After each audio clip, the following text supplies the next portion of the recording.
The fifth angel sounds his shofar, and we see a star fall from heaven to earth.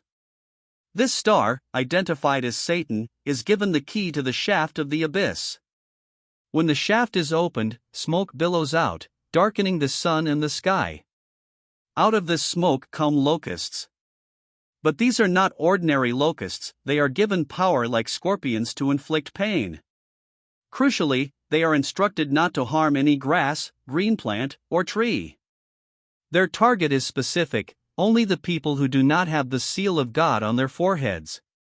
The locusts are not allowed to kill, but only to inflict pain for 5 months. The pain is like a scorpion's sting.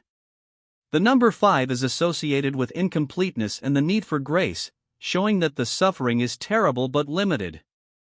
The suffering is so intense that people will long to die, but death will elude them. The description of these locusts is bizarre. They look like horses outfitted for battle.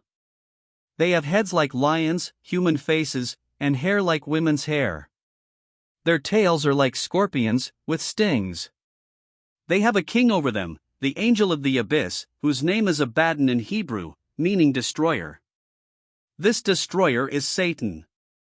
We are reminded that the first woe has passed, but 2 more woes are coming. The sixth angel sounds his shofar, and a voice from the 4 horns of the gold altar before God gives an order. This voice is Yeshua Messiah, the judge. The command is to release 4 angels bound at the great river Euphrates. These angels were kept ready to kill 1/3 of mankind.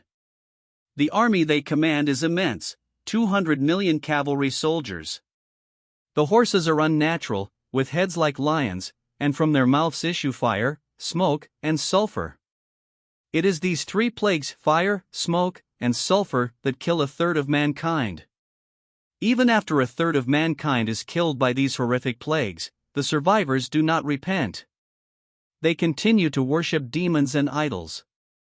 They do not turn from their murdering, occult practices, which includes the original word for pharmacy, speaking of drug use to escape reality, sexual immorality, or stealing. This chapter is a stark reminder of God's terrible judgment on those who reject Him. The time to avoid these woes is now, through faith in Yeshua Messiah. If God has spoken to you through this study, I encourage you to check out my full, deep dive discussion on the Olive Grove podcast. Thank you for joining me. Until next time, may God bless you in your studies.